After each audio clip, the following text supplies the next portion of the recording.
వచ్చేది మీనాక్షి కాదు, drama artist. మీనాక్షిలా నటించడానికి వస్తుంది.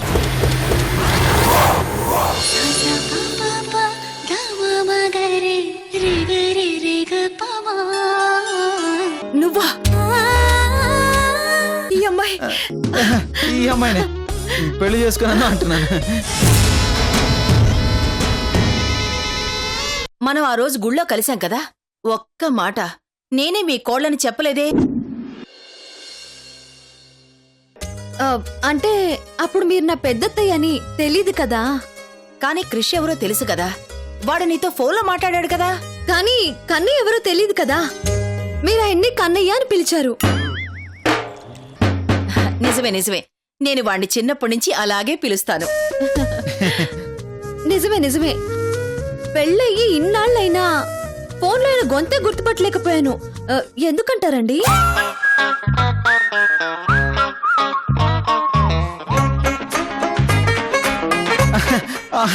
అంటే అది ఆ రోజు నాకు జలుబు చేసింది, గొంతు పట్టేసింది.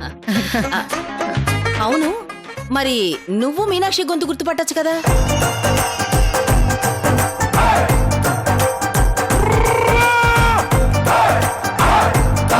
అవును పట్టొచ్చు, ఎందుకు పట్టకూడదు? కానీ ఆ రోజు వచ్చింది ఎవరు? My sweet Swarna baby. పెద్దమ్మ వచ్చిందని తెలిసాక నేను భూమి మీదే లేను. నా బంగారు కన్నయ్య, నేనంటే నీకెంత ప్రేమరా. ఇలా బుక్ అయిపోయానంటరా. పెద్దొద్దునా, మీ కోడలొచ్చి ఇంతసేపు అయింది, ఇలాగే బయట నిలబెడతారా? అయ్యయ్యో నిజమేనయ్యా, నా కోడలొచ్చిన ఆనందంలో ఏం చేస్తున్నానో నాకే తెలియలేదు. కనుకో రా, కోడలికి హారతి పట్టు. రా రా రా. ఇప్పుడు ఇవన్నీ ఎందుకు అత్తయ్య గారు? ఎందుకంటావేంటమ్మా, నేనొచ్చాక మొదటిసారి నా కోడలు ఇంట్లో అడుగు పెడుతుంది. పైగా రంగుల పండగాయే, ఈ మాత్రం లేకపోతే ఎలా చెప్పు? రా కనుకో, తొందరగా ఇవ్వు.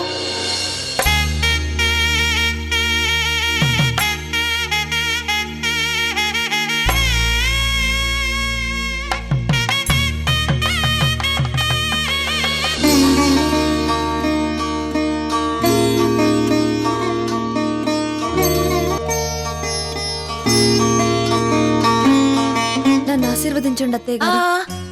రే కన్నయ్య, నువ్వు ఇలా రా పక్కకి. కొంచెం దగ్గరికి. ఇప్పుడు కాళ్ళకి దండం పెట్టండి, ఆశీర్వదిస్తాను. పెద్దొద్దునా, మీరు సూపరు. రండి రండి.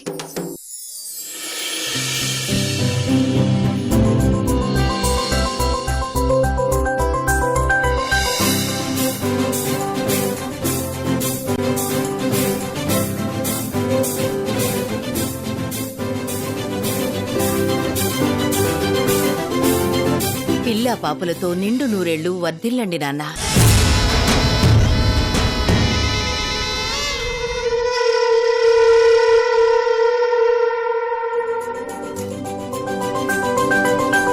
లేవండి,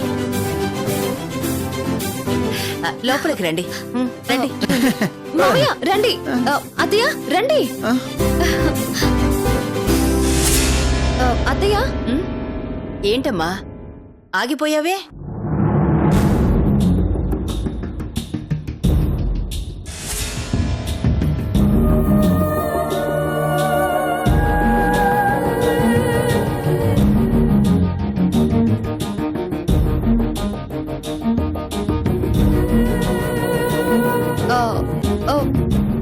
ఈ అమ్మాయి ఎవరు?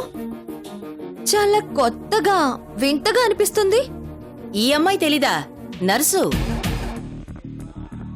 నర్సా? అదేనమ్మా, మూతి కడిగి ముక్కు తుడుస్తారే ఆ నర్సు. ఓ ఆయానా?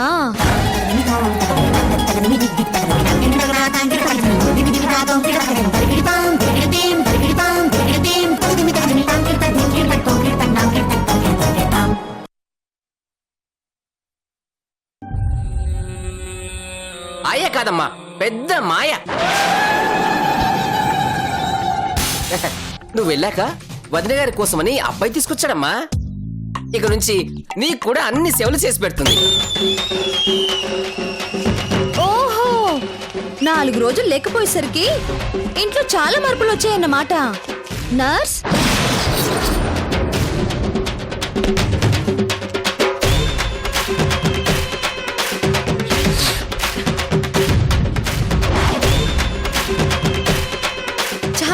అత్తయ్య మీ ఆయన గారి సెలక్షన్ కదమ్మా. ఏంటమ్మా ఇది? పెళ్లికొచ్చి పిల్లి గురించి మాట్లాడుకుంటున్నట్టు ఈ నర్సు గురించి ఎందుకమ్మా డిస్కషన్?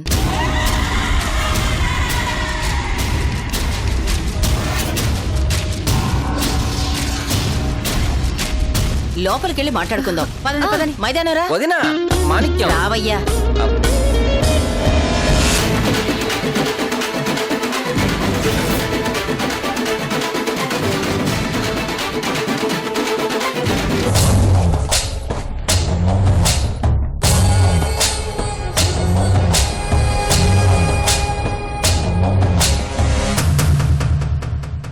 చూడమ్మా, ఈ సందడంతా నీకోసమే.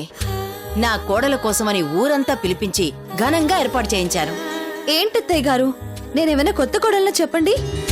అదంతా నాకు తెలీదు. నా కోడలు ఎక్కడుంటే అక్కడ ఈ రంగుల్లాగే అందరూ కళకళ్ళాడుతూ ఉండాలి. అమ్మా ఏంటి ఇదంతా? మీనాక్షి రావడం ఏంటి? నన్ను అడుగుతావేంట్రా? పిలిచావు, వచ్చింది. అది కూడా అమ్మాయి తప్పేనా? పిలిచానమ్మా, కానీ రానందుక. ఆ విషయం నీకు కూడా చెప్పాను కదా, మళ్ళీ ఎలా వచ్చింది? చూసావు కదా, కారులో వచ్చింది. అదే ఎందుకు వచ్చిందా అని. ఆ మనసు మార్చుకుందేమో. మార్చుకునే మనసు ఆవిడ గారిది. ఎంత టార్చర్ పెట్టింది.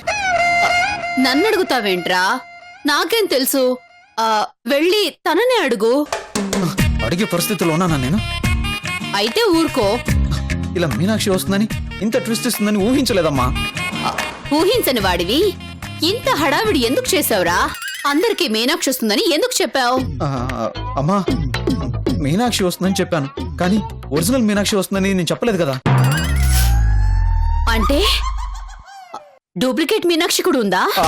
అంటే పెద్దమ్మని ఎలా కంట్రోల్ చేయాలో తెలియక మీనాక్షి ప్లేస్ లో ఓ డ్రామా ఆర్టిస్ట్ ని సెట్ చేశాను. మీనాక్షిలా నటించాలని రమ్మన్నాను. అంటే ఈ ఇంటి కోడలిగా ఓ డ్రామా ఆర్టిస్ట్ తీసుకొచ్చి మా అందరినీ కూడా నీ డ్రామాలో పాత్రధారులు చేయాలనుకున్నావా? ఏం చేసినా పెద్దమ్మ కోసమే కదమ్మా, కానీ ఊహించిన విధంగా మీనాక్షి ఇలా ఎంట్రీ ఇస్తుందని అస్సలు అనుకోలేదు. పోనీ పెద్దమ్మ దగ్గరికెళ్ళి, పెద్దమ్మ ఈ మీనాక్షి నా భార్య కాదు, నా భార్య వెనకాలొస్తోంది, ఈ హారతి క్యాన్సిల్, మళ్ళీ హారతి తీసుకురండి అని చెప్పైపో. వెళ్ళు వెళ్ళు. వెళ్ళరా. అంత్య నిష్ఠూరం కన్నా ఆది నిష్ఠూరం మేలు. ఇప్పుడు కాని నువ్వు ఒప్పుకుంటే ఎప్పటికీ నటించాల్సి వస్తుంది. వెళ్ళి చెప్పేసి.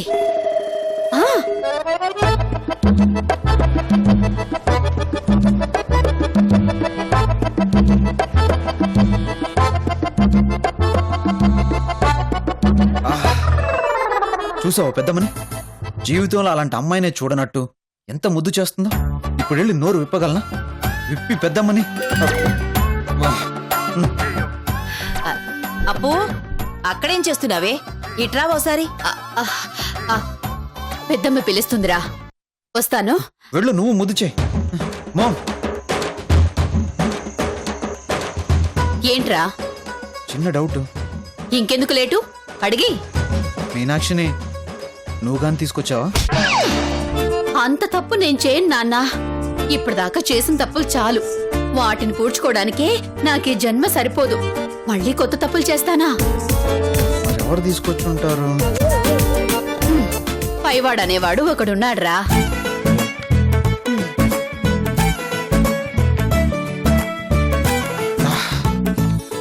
ఏంటక్క పిలిచావు? చూడప్పు, ఎన్ని రోజులు నా కోడల్ని నువ్వు కొంగును కట్టుకున్నావో, గోరుముద్దలే తినిపించావో నాకనవసరం. ఇక నుంచి మాత్రం నా కోడల బాధ్యతలు బాగోగులు అన్నీ నావే. నువ్వు మాత్రం మధ్యలోకి రాకూడదు. ఏమంటావు? నేనేమంటానక్కా, నువ్వు వేరు నేను వేరు కాదు కదా. మీనాక్షికి తల్లి ప్రేమ లేదక్కా. ఇప్పుడు ఆ ప్రేమ నీ రూపంలో అందుతుంది అంటే అంతకన్నా కావాల్సిందేముంది? అయితే మరి నా కోడలు ఇలాగేనా ఉండేది? ఏమైందక్కా? మనింటి కోడలంటే ఎలా ఉండాలి? మన స్థాయికి తగ్గట్టు ఉండాలా లేదా? ఆ మెడ చూడు, ఆ చెవులు చూడు ఎలా వెలవెలపోతున్నాయో. అవా, మీనాక్షికి అవన్నీ ఇష్టం ఉండవక్కా. అదిగో అదే వద్దంటున్నాను. ఇక నుంచి మీనాక్షి ఇష్టం కాదు, అంతా నా ఇష్టం. ముందు ముందు చూడు మీనాక్షిని ఎలా తయారు చేస్తానో.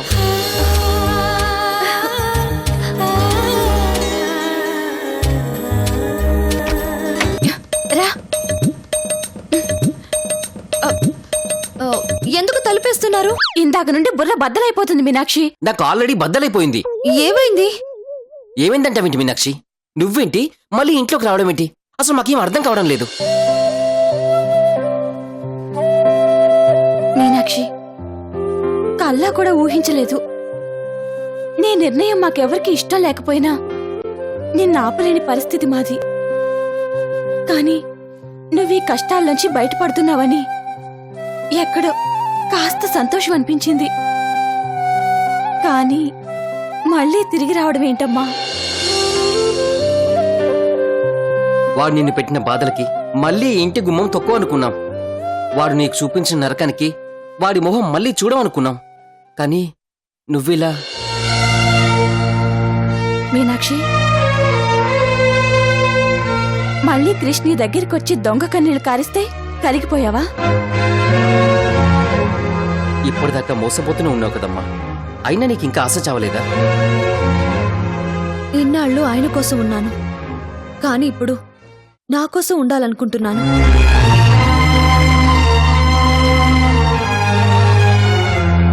ఇన్ని రోజులు ఆయన్ని మార్చాలనుకున్నాను, కానీ ఇప్పుడు నేనే మారాలనుకుంటున్నాను. ఇప్పటిదాకా అవకాశం కోసం ఎదురు చూశాను. ఒక్క అవకాశం వస్తే నా బతుకు నిలబడుతుందనుకున్నాను. కానీ ఇప్పుడు ఆ అవకాశాన్ని సృష్టించుకుందామని వచ్చాను. మీనాక్షి, ఏమంటున్నావు? బతుకు చతికిలబడ్డ ఏ మనిషి అయినా భగవంతుడు తన చుట్టూ ఉన్న దారులన్నీ మూసేశాడని కృంగిపోతూ ఉంటాడు. కానీ ఎక్కడో ఒక తలుపు తెరిచి ఉంచుతాడు. ఆ దారెక్కడుందో పసిగట్టడంలోనే మనిషి సమర్థత తెలుస్తుంది.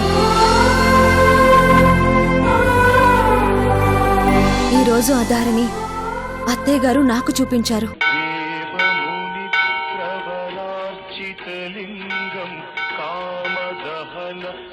పంతులు గారు, ఏమిటి రామయ్య ఇలా వచ్చావు? ఏం లేదు పంతులు గారు, గుడిలో ఇంకాస్త పని మిగిలిపోయింది. కానీ ఏమిటి రామయ్య?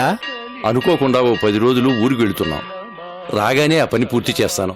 అలాగే వెళ్ళిరా రామయ్య. నమస్కారం. పదమ్మా.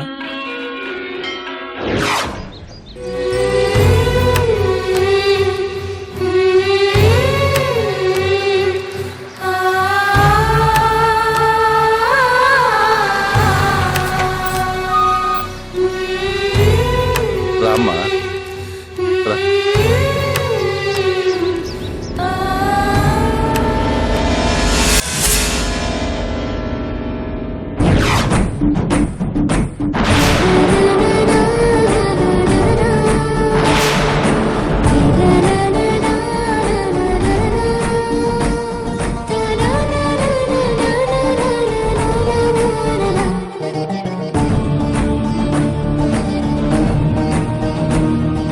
ఎక్కడికెళ్తున్నారు మీనాక్షి?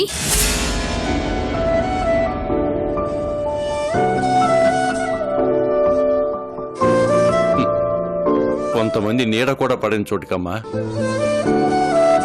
విడాకుల కాగితాల మీద మీనాక్షి సంతకం పెట్టినప్పుడే మీరంటున్న ఆ కొందరికి దూరం అయిపోయింది. ఇక వాళ్ళ నీడ కాదు కదా, గాలి కూడా తగలదు అని అనుకుంటే మీ పొరపాటమ్మా. ఎందుకంటే మాలాంటి మధ్యతరగతి వాళ్ళు ప్రశాంతంగా ఉంటే మీ అబ్బాయికి నిద్ర పట్టదుగా. అందుకే చేసిందంతా చేసి మళ్ళీ కొత్త రాగం అందుకుంటున్నాడు. నా బిడ్డని మీ ఇంటికి రమ్మని ఒత్తిడి చేస్తున్నాడమ్మా. అలాగని ఊరు నుండి పారిపోతున్నారా? కాదు, సమస్య నుండి తప్పించుకుంటున్నాం. అందుకే మీ వాడి రూపంలో నా బిడ్డను ముంచేసే తుఫానికి దూరంగా తీసుకువెళ్తున్నానమ్మా. అప్పుడు సమస్య పరిష్కారం అవుతుందా? మీ కొడుకుతో సంబంధాన్ని తెంచుకుని నా బిడ్డ నా ఇంట్లోకి వచ్చాక అసలు నా బిడ్డకు సమస్య అనేది ఉంటే కదా పరిష్కారం గురించి ఆలోచించటానికి. ఇప్పుడు నా బిడ్డ ఎన్నడూ లేనంత ఆనందంగా ఉంటుంది. నేను కోరుకునేది కూడా మీనాక్షి సంతోషంగా ఉండాలనే అన్నయ్యా. అలా కోరుకునే వాళ్ళైతే మీ కొడుకు గాని మీరు గాని మా ముందుకు రారు, మాకు కనిపించరు. నాన్నా, మీనాక్షి మొహం చూడకుండా ఉండడానికి విడిపోయింది అత్తాకోడళ్లు కాదు, ఆలు మగలన్నయ్య గారు. ఈ మాటలకే ఉందమ్మా, ఎన్నైనా చెప్పొచ్చు. అత్తను నేనే అమ్మను నేనే అన్నారు. చివరికి అందరూ కలిసి నా కూతురు జీవితాన్ని ఛిద్రం చేసి పంపించారు. మీనాక్షి జీవితం చిత్రం అయిపోలేదన్నయ్య గారు. ఆ జీవితాన్ని నిలబెట్టే మార్గం దొరికింది. వద్దమ్మా, వద్దు. ఇక మీరు నిలబెట్టింది చాలు, మమ్మల్ని ఉద్ధరించింది చాలు. ఇక మమ్మల్ని వెళ్ళనివ్వండి. పదమ్మా. అన్నయ్య గారు, మీ ఆవేదన్ని నేను అర్థం చేసుకోగలను. మీరెంత క్షోభను అనుభవించారో నాకు తెలుసు. కానీ నాకొక్క అవకాశం ఇవ్వండి. అవకాశం ఇస్తే ఏం చేస్తారమ్మా? మళ్ళీ నా బిడ్డని ఆ ఊబిలోకి లాగుతారా? లేదన్నయ్య గారు, నా కొడుకు చేసిన తప్పునే సరిదిద్దుతాను. క్షమించండి అత్తయ్య. మారే మనిషి అయితే నా ఇంటికొచ్చి అలా మాట్లాడరు. తప్పుదిద్దుకునే మనసే ఉంటే నా జీవితం తెగిన గాలిపటం అయ్యేది కాదు. లేదమ్మా, దారం ఇంకా మన చేతుల్లోనే ఉంది. ఒక ప్రయత్నం చేసి చూద్దాం. ఇన్ని రోజులు చేసిందేంటత్తయ్య? ప్రయత్నం కాదా? మీకోసం, మీ కుటుంబం కోసం చేయాల్సిన ప్రయత్నాలన్నీ చేశాను. కానీ ఫలితం లేదు. నాకు అవమానాలు, చిత్కారాలే తప్ప ఏమీ మిగల్లేదు. నా మనసు విరిగిపోయింది అత్తయ్య. ఇక అది అతకదు.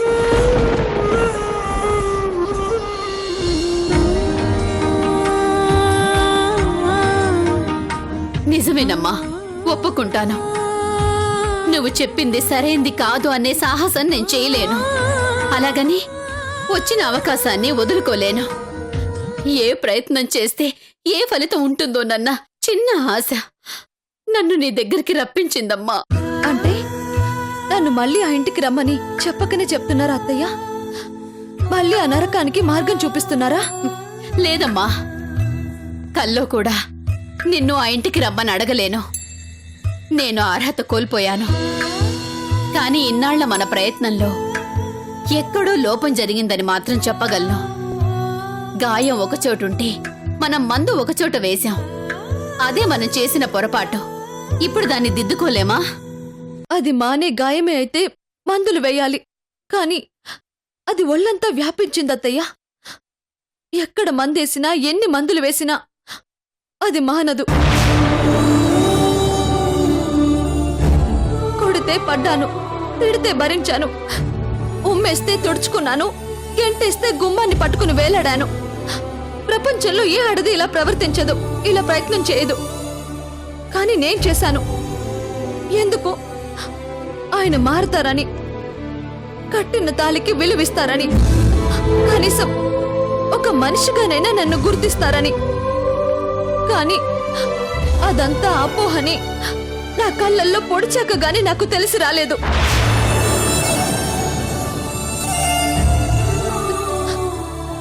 నేను మనిషిని అత్తయ్య. మొగుడు తాగుబోతైతే భరించొచ్చు, తిరుగుబోతైతే తిట్టుకోవచ్చు.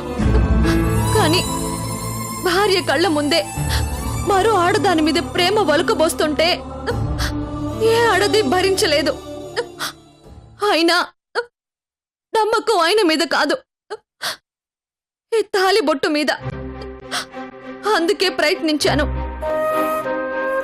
కానీ నన్ను, నా ప్రయత్నాన్ని చూసి జనం నవ్వుకుంటున్నారత్తయ్య. మళ్ళీ మళ్ళీ ఆయన వెంట పడి నవ్వుల పాలు కాదల్చుకోలేదు. మీనాక్షి, నీ ఆవేశం వెనక ఎంత ఆవేదనుందో, నువ్వెంత క్షోభను అనుభవించావో తెలియక నేనిలా మాట్లాడడం లేదమ్మా. కానీ ఇన్ని రోజుల్లో మనం చేసిందేంటో తెలుసా? చెదలు పట్టిన మొదల్ని వదిలేసి కొమ్మల్ని నరకాలని ప్రయత్నించాం. అది తప్పని నాకిప్పుడే తెలిసిందమ్మా.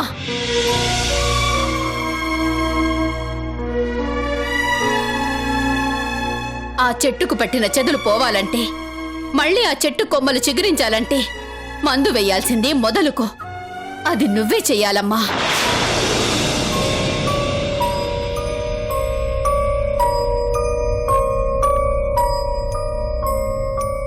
అందుకు వాడే నీకు అవకాశం ఇచ్చాడు. నీ మొహం కూడా చూడనన్నవాడు నీ ఇంటికొచ్చి నిన్ను మెట్టినింటికి రమ్మని పిలిచాడు. అదే నీకు ఆయుధం అవుతుంది. మీ అబ్బాయి నా ఇంటికొచ్చింది, మీ ఇంటికి రమ్మని పిలిచింది నా మీద ప్రేమతో కాదత్తయ్యా. రాక రాక మీ అక్కయ్య గారు వచ్చారు. ఆవిడ నన్ను చూడాలన్నారట. మా పెద్దమ్మంటే నాకిష్టం. ఆవిడ సంతోషంగా ఉండాలంటే నువ్వు మా ఇంటికి రావాలి. ఆవిడ వెళ్ళిపోయేదాకా నువ్వు నా భార్యగా నటించాలి అన్నారు. ఇంతకన్నా ఘోరం ఎక్కడైనా ఉంటుందా? ఎన్నాళ్ళు నటించాలి? ఎంతకాలం భరించాలి చెప్పండి అత్తయ్య. పెద్దమ్మంటే వాడికిష్టం, కాని నిన్న ఇంటికి పిలిచేంత సాహసం మాత్రం వాడు చెయ్యడు. నిన్ను భార్యగా ఒప్పుకోవడం తప్ప పెద్దమ్మ కోసం వాడు ఏమైనా చేస్తాడు. అయినా నీ దగ్గరికి ఎందుకొచ్చాడో తెలుసా? ఎందుకు వాడు పెద్దమ్మని సంతోషంగా ఉంచాలనుకుంటున్నాడో నీకు తెలుసా?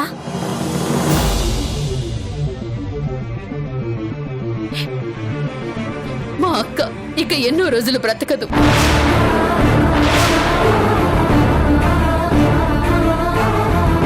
తను అనుభవించే ఈ ఆనందకరమైన ఘడియలు ఇంకొన్నాళ్లు మాత్రమే.